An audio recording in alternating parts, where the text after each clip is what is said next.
El asalto de las autoridades ecuatorianas a la embajada mexicana en Quito sigue generando reacciones y no es para menos. Que la policía entre a la fuerza en una sede diplomática, agreda al encargado de la delegación, se lleve preso a un ex vicepresidente refugiado en el recinto y que acaba de recibir asilo político, merece por lo menos algún tipo de sanción. La gravedad de todo esto va más allá de violar una convención, un tratado, una norma internacional. Es el precedente que sienta para que mañana otros países se crean que pueden hacer lo mismo sin sufrir ningún tipo de consecuencia. Además, en el caso concreto de México, el ataque a su embajada supone un golpe muy duro a una larguísima tradición de asilo que se remonta a 2 siglos atrás. Que no eran acusados de comunistas los que venían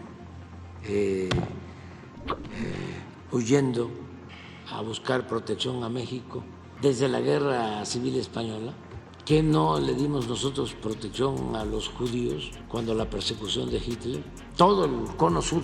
Y bueno, Trotsky, que no era un traidor a Stalin, supuestamente, a la Revolución Rusa, y se le dio protección y refugio.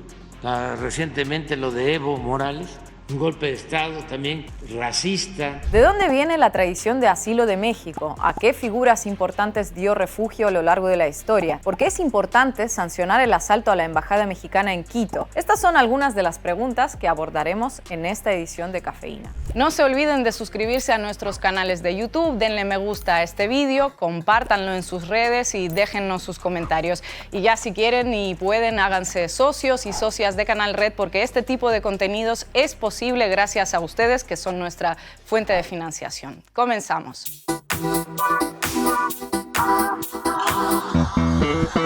Cuando en este mundo no existía ni la ONU, ni los organismos internacionales, ni la Convención de Viena sobre Relaciones Diplomáticas, ni siquiera los aviones, México ya era un lugar de refugio para quienes huían de la persecución o la violencia en sus países. Ese fue el caso de los cubanos que lucharon por la independencia. El más famoso de todos fue el poeta y revolucionario José Martí, quien pasó un par de años en México durante un largo periodo de destierro de Cuba. Pudo regresar, eso sí, pero fue asesinado por soldados españoles en el inicio de la Guerra de Independencia. Su legado recorre todavía hoy América Latina. 60 años después de la muerte de Martí, fueron los hermanos Fidel y Raúl Castro quienes se exiliaron en México tras permanecer unos meses encarcelados en Cuba por tratar de derrocar al dictador Fulgencio Batista. Fue en México donde Fidel se reorganizó y conoció al Che Guevara, con el que meses después desembarcó en la isla a bordo del Granma para hacer triunfar la revolución. Otra legendaria figura que acogió México después de que numerosos países europeos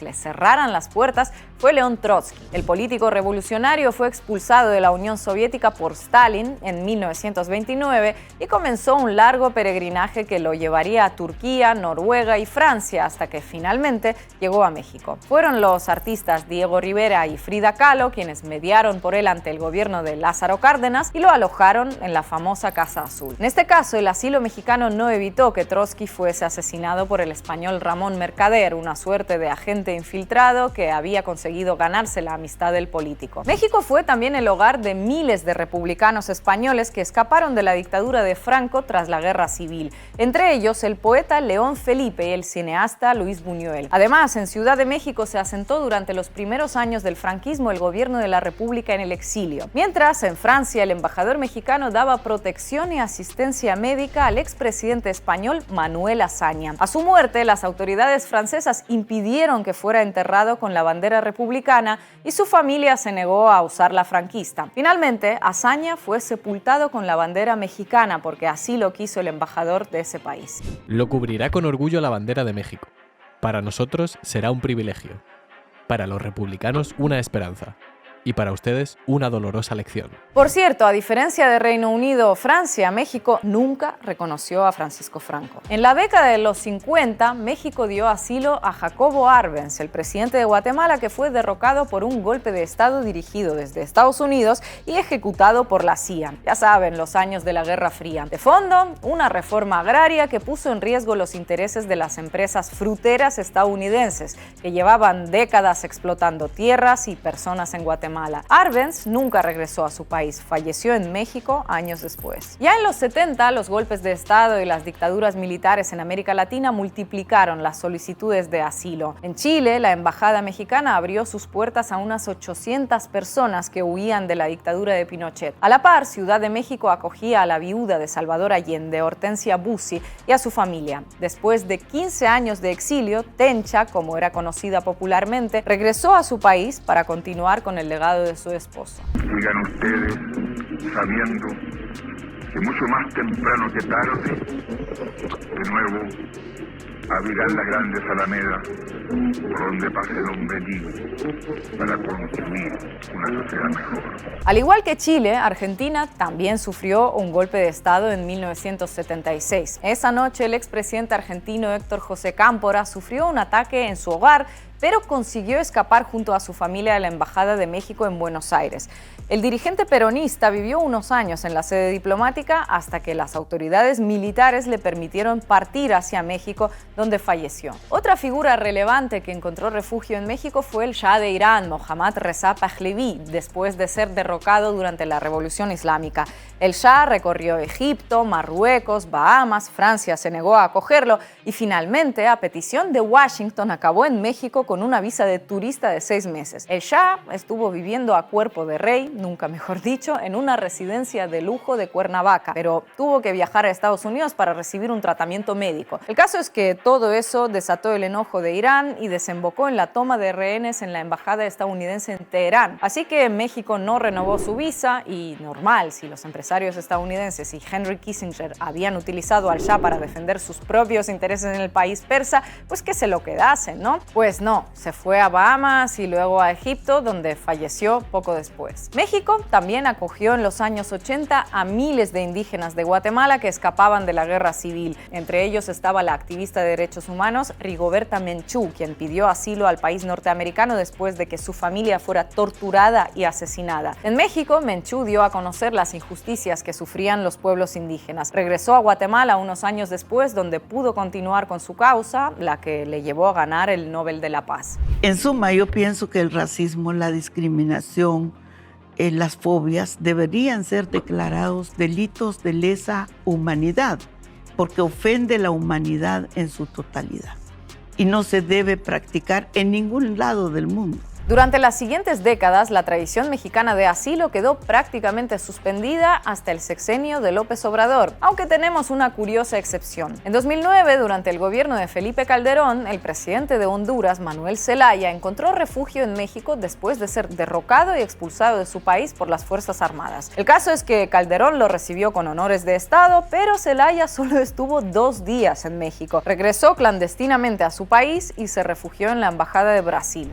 Es hoy el grito de victoria del retorno a Honduras de todos los derechos y las garantías de la democracia hondureña. Y ya para ir finalizando, ¿cómo no recordar aquí el caso que ha llevado a México a enorgullecerse de esa larga tradición de asilo? Evo Morales, quien salió de Bolivia prácticamente con lo opuesto después del golpe de Estado en su contra. El mandatario estuvo varios días escondido y protegido por la población indígena hasta que México consiguió sacarlo del país a bordo de un avión militar.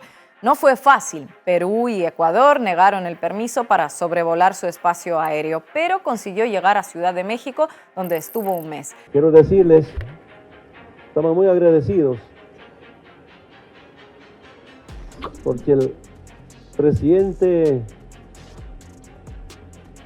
de México, gobierno del pueblo boliviano, me salvó la vida.